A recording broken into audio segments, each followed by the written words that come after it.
Dark Horse's 24-year tenure as the Star Wars comic license holder is a remarkable achievement. Dark Horse Comics introduced new eras, new characters, and new genres of stories to our beloved galaxy far, far away. It is a testament to Dark Horse's success that they lost the license to Marvel only after Disney acquired both Marvel and Lucasfilm. There is no doubt if that synergy did not exist under Disney's corporate umbrella, Dark Horse would still hold the main Star Wars comic license today. Did you know that Dark Horse Comics made references to the original Star Wars title when they held the license? Here are 8 surprising Dark Horse connections to Marvel's Star Wars comics. Number 8. Giles Durane is mentioned in the Princess Leia Diaries. Giles Durane is introduced in the story The Weapons Master, told in British Star Wars Weekly number 104 through 106. Giles is hired by Bail Organa to teach Princess Leia how to use weapons because she had been the target of several assassination attempts since becoming a senator.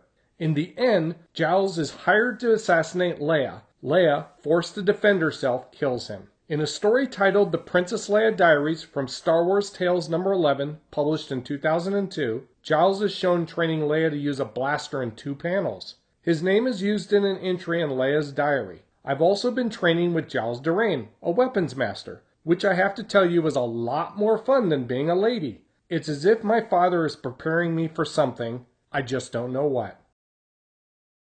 Number 7. Quinlan Vos hides out on the wheel.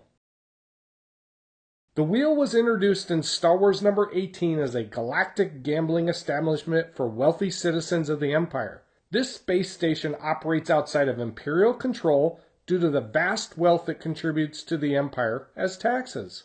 Our rebel heroes have a memorable detour to the station when a local Imperial commander falsely accuses the rebels of destroying a ship carrying Wheel profits.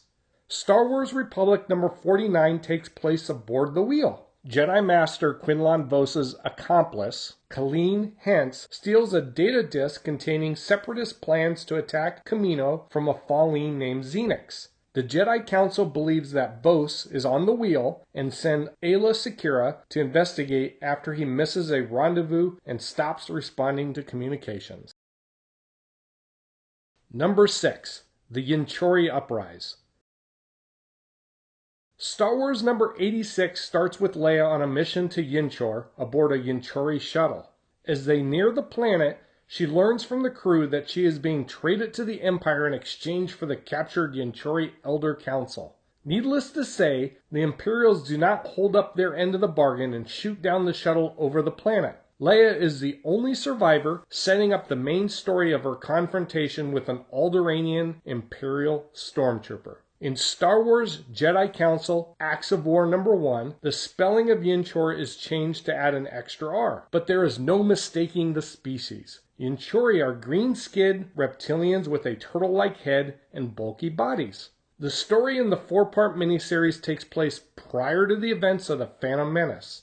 Darth Sidious manipulates the Yinchorri recently brought into the Republic into attacking nearby planets, and the Jedi become involved in the Yinchorri Uprising. Much of this implies this is Sidious's first overt move into manipulating galactic events into the Sith's favor. Prior to its appearance in Jedi Council Acts of War, the planet Yinchor was used in Crimson Empire number 1 as the location of the training facility for the Emperor's Royal Guard. Not surprisingly, Star Wars number 86, Jedi Council Acts of War, and Crimson Empire are all written by Randy Stradley, who would deservedly become the senior editor of the Star Wars line at Dark Horse in 2002.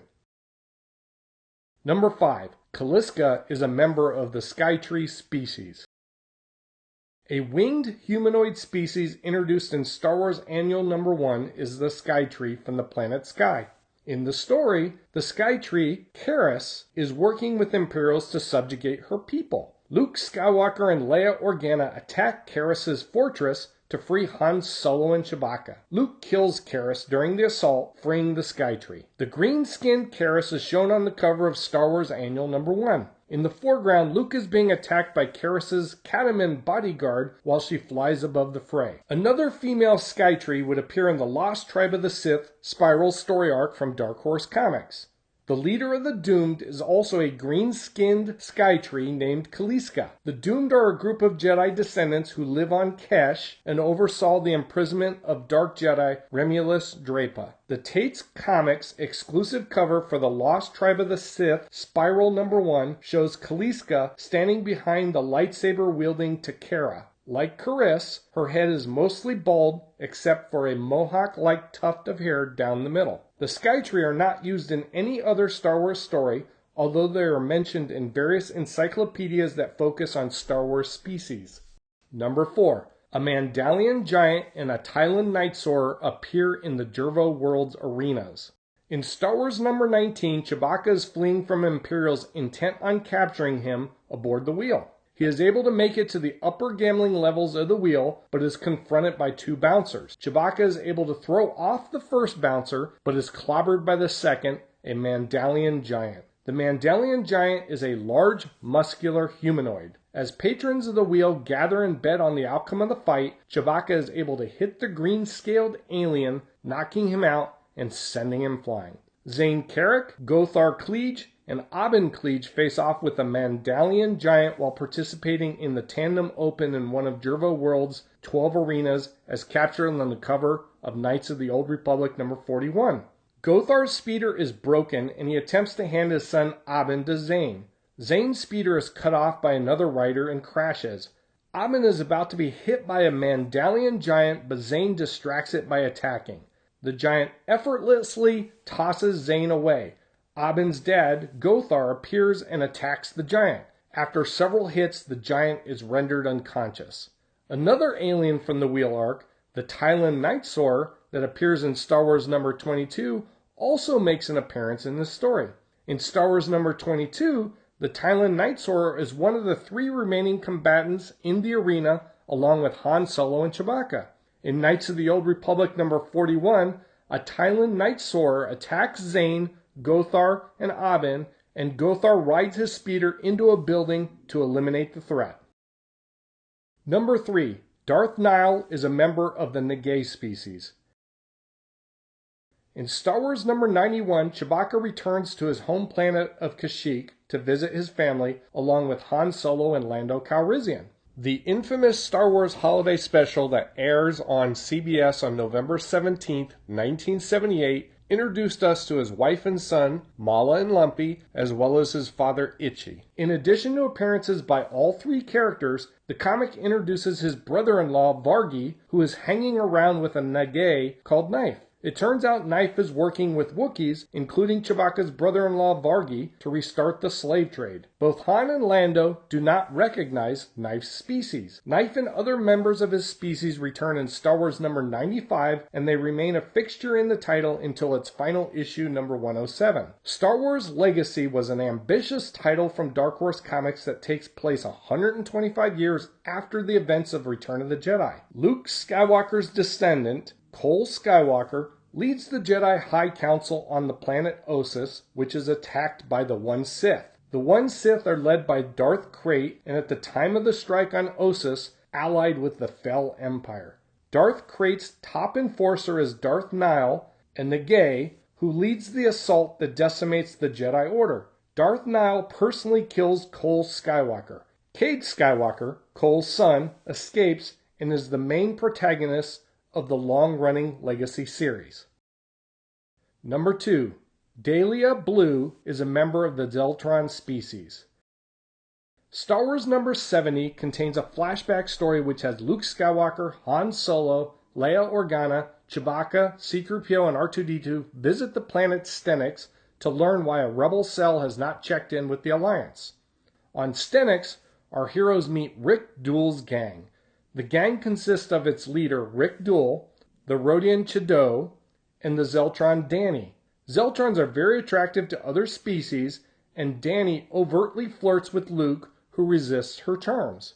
She would become a regular character in the title, and other members of her species would also occasionally appear until the final issue.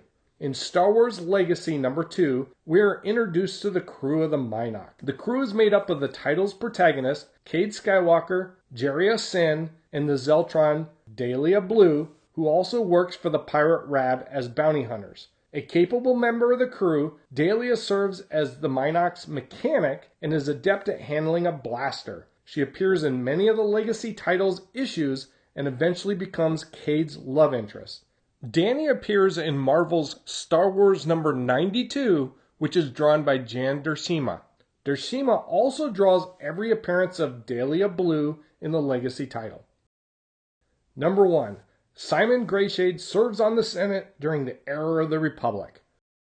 Senator Simon Greyshade was introduced to Star Wars fans way back in Marvel's Star Wars number 18 as the administrator of the Wheel. The Wheel is a space station used as a gambling establishment by rich citizens during the era of the Empire. Simon Greyshade is a cunning and unscrupulous individual who manages the Wheel outside of Imperial control due to the considerable taxes generated by his operation that are funneled back to the Empire's war machine. Despite the disbanding of the Senate by the Empire, Simon continues to use the title of Senator. His machinations interrupt the Imperial's ability to capture our heroes while pursuing them on his station, as told in Star Wars number 18 through 23.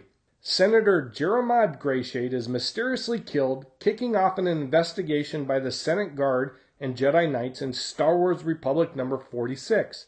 Jervo's cousin, Simon Greyshade, assumes the role of Senator, representing the planets of the Commonality. An important decision on the Financial Reform Act is pending in the Senate, and newly appointed Senator Simon Greyshade's vote is pivotal to the outcome. Obi-Wan Kenobi and Anakin Skywalker are assigned to protect the senator. The truth behind Jervo's death and further appearances by Simon Greyshade take place in Star Wars Republic number 46 through 48. Senator Simon Greyshade is the most substantial, original Marvel Star Wars character to appear in a Dark Horse comic. Thank you for watching this video. Please like and subscribe so I can bring you more content, and please leave a comment below.